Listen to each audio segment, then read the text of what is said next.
Okay, let's dive in. Imagine this uh, really stark contradiction. Hmm. One man, Edwin Rubis, Yeah. is sitting in federal prison right now. He's serving a 40-year sentence for cannabis. Right, 40 years, and at the exact same time, the very plant he was convicted over is fueling, billion-dollar industries. Exactly. Across, what, half the country now? You've got dispensaries, huge brands, massive tax revenues. It's probably the most glaring systemic failure you can point to in American justice today, honestly. Yeah. When we look at the sources on Rubis, it's not just about one person's bad luck. He's the living proof of this huge tragic gap. Like a gap between what? Between how fast policy and markets have changed around cannabis and how incredibly slow the justice system is at, fixing past harms. Retroactive justice, basically. That's precisely what we're digging into today. We're taking your source material, focusing hard on Edwin Rubis' story. Mm-hmm. And the goal here, for you listening, is to cut through the noise and really understand the mechanics of the war on drugs era that put him away. And crucially, how that old system, that 1990s mindset, clashes with today's reality, the 2020s market reality. Right. It's not just saying it's unfair. We need to understand why this policy mess persists. Why is he still there? And that why, I think, it's rooted in something fundamental. Our legal systems, they're much better at making new laws for the future than they are at taking apart the old ones, especially when it means admitting past mistakes. Rubis' story is just a perfect, painful example of that political reluctance. All right, let's unpack it then. Let's start at the beginning. Yeah. Edwin Rubis.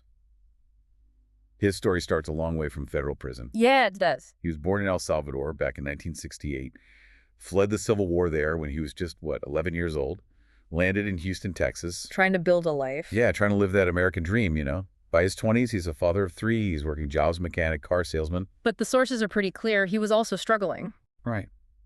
Dealing with addiction, kind of looking for direction. It sounds like a story of vulnerability, really, more than some kind of hardened criminal mastermind. It's a profile that fits millions of people, honestly. But Rubis, he just slammed right into the political meat grinder of the late 1990s. That timing was crucial. Absolutely critical. That was peak tough on crime era. The federal government was determined, absolutely determined, to show how severe it could be. And his specific case. He was charged in a marijuana conspiracy case. And the sources, they really hammer this point home, and it's important for you to catch this. The case involved, explicitly, no guns, no violence. No guns, no violence. Yeah. Yet, 1999, Judge David Hittner hands down a 40-year sentence. Crushing. 480 months, concurrent, plus 5 years, supervised release. How does that even happen in a nonviolent case? 40 years, that's like kidnapping time. Well, that severity, it comes straight from two policies that really defined that era. They were interconnected. Okay, what were they? First, mandatory minimum sentencing. This was huge. It basically ties the judge's hands. Strips their discretion. Almost entirely. It forces these fixed penalties based pretty much only on the drug quantity, the weight. Doesn't matter what your actual role was or if there was any violence.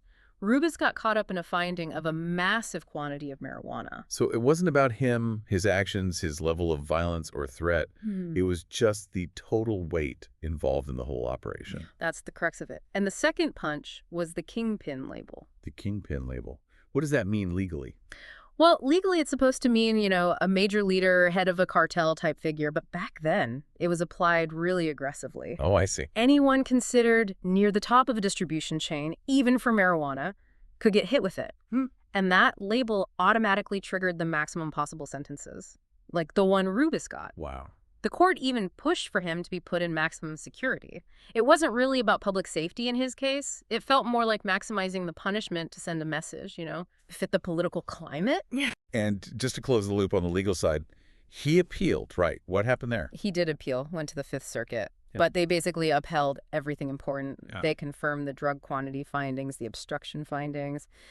They did vacate a $25,000 fine, but that's meaningless next to the 40 years. Absolutely meaningless. The sentence itself stayed completely intact. So the system just gibbled down. It really did. And now, here's where the sheer weight of time becomes almost unbearable to think about. How long has he actually been locked up? Since 1998, He's been moved around federal prisons, max security, medium security, Texas, Alabama. He has served 27 years already. 27 years. 27 years. We're talking almost 3 decades of his life. 3 decades. His earliest possible release date, you know, assuming good behavior and all that, it's still years away.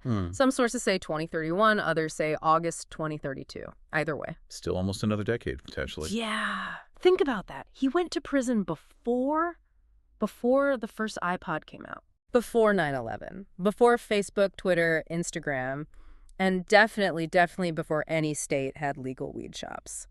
So that sentence, that 40 years, it was a product of a very specific political moment, the peak of the punitive war on drugs in the 90s. Exactly. But what happens when that political moment just evaporates, when the consensus totally flips? This is where that core contradiction, the real head-scratcher for this deep dive, comes in. And it's incredibly stark, isn't it? While Rubis is serving time under these harsh federal laws, state after state is deciding cannabis isn't just okay, it's actually a good thing for the economy. You've got dispensaries on Main Street, sophisticated vape pens, companies worth billions. Right. And states are using the tax money, funding schools, fixing roads. Billions in tax revenue. It's a complete reversal. So the question that probably jumps out at you listening is obvious. If I can legally buy the exact same thing in, say, Colorado or Michigan that this man is serving 40 years for, why doesn't that state legalization help him? Why doesn't it override his federal sentence? And that's the key legal point you need to grasp. It boils down to how U.S. law is structured. Federal law reigns supreme. Federal supremacy. Right. So when a state legalizes cannabis, either for medical or recreational use, that only changes state law. It doesn't touch federal law. And the federal law hasn't changed. Not in the crucial way. The Controlled Substances Act, federally, still lists cannabis as a Schedule I drug, same category as heroin. So, wow. Still, and because Rubis was charged, convicted, and sentenced in the federal system, those state law changes, they have absolutely zero legal effect on his sentence. None. So he's stuck, a federal inmate, trapped by old federal laws, while the states have basically gone into business selling the very thing he was punished for. It just highlights this massive lag. Politically, judicially. It's a profound lag, and his case shows it perfectly. All this celebratory change we see in the market, you know, the tax dollars rolling in, that only benefits future players. The people getting licenses now, it provides absolutely no automatic way back for people convicted under the old rules. There's no built-in off-ramp for restorative justice. The system shifted from, like, moral outrage to dollars and cents. From prohibition to regulation, But forgot to look back at the people caught in the transition. Exactly. It forgot the past victims of the policy it now rejects. But here's where the story shifts a bit, doesn't it? From that policy paradox to, well, human resilience. The sources you shared make it clear. Rubis hasn't just wasted away in there. No, not at all. He refused to just fold. He's been actively turning, as the sources put it, pain into purpose. His transformation inside is, frankly, monumental. While he's been incarcerated, he didn't just, do his time. He earned a degree. A degree? In what? Religious education first. And then he went on and got a master's degree in Christian counseling. A master's degree? From prison? Yes. He basically turned his cell, or the prison environment, into his university. That's incredible. And he didn't just stop there, right? He started helping others. That's right. He didn't hoard that knowledge. He actively taught GED classes, English as a second language, mentored hundreds of other men inside. So he's literally doing the rehabilitation work the justice system claims to value. Demonstrating it textbook style. And his work has reached outside the walls, too. He's become a writer. Writing? About what? Powerful essays about the justice system, the need for reform, what it's actually like to survive decades in federal prison. Sources mention he's been published in places like Truth Out. He's using his own experience to try and educate the public. So this level of personal change, combined with the, let's face it, absurdity of his ongoing sentence, it makes him a powerful symbol, doesn't it? A lightning rod for advocacy groups, absolutely. Yeah. His name comes up constantly alongside other people serving these crazy long sentences for cannabis, folks like Richard DeLisi. He's become a face of this injustice. Which groups are using his story? Major ones. You'll see his case highlighted by the Last Prisoner Project, by Mission Green, that's associated with the Weldon Project. Also, groups like 40 Tons, Beard Grows, they all point to him and say, look, this is what's still happening. This needs to end. And that advocacy, it leads directly to trying to get him out, right? Clemency efforts. Yes. The main push now is for clemency from the president. Have petitions been filed? Oh, yeah. Repeatedly. across different presidencies. Yet here we are, he's still inside. So why is clemency so difficult? It seems like a power designed exactly for cases like this, to correct historical injustices where the law or sentiment has clearly shifted, especially for nonviolent drug offenses. Well, that gets us into the often cynical world of political calculation. Okay. It's one thing politically to support taxing cannabis in the future. If that brings in money, people like that. It's quite another thing politically to release people convicted in the past. Why the difference? Yeah. Seems like common sense. Because granting clemency, especially on a larger scale, is seen as taking a political risk. There's always the fear, however small, that someone released might reoffend, even for something unrelated. And the president who granted clemency could face backlash. Fear of being seen as soft on crime, even when the crime is now legal in many places. So even with huge public support, I think one source mentioned a petition for Rubis with over 137,000 signatures. Massive number. The political priority still leans towards protecting future tax dollars over actually delivering justice retroactively. The contradiction itself is holding him hostage. That's a perfect way to put it. He's hostage to that contradiction. You have this man whose internal transformation education, mentoring, arguably exceeds what the system even hopes for in rehabilitation. Right. Yet the external system, tangled up in political fear and outdated federal policy, it just can't seem to adapt fast enough to acknowledge that and let him go. His freedom is overdue. It feels like stating the obvious. Demonstrably overdue. And his continued imprisonment, it's really a failure of governance, isn't it? A failure to align stated values with actual actions. It really is the ultimate disconnect, captured so clearly in the sources you brought.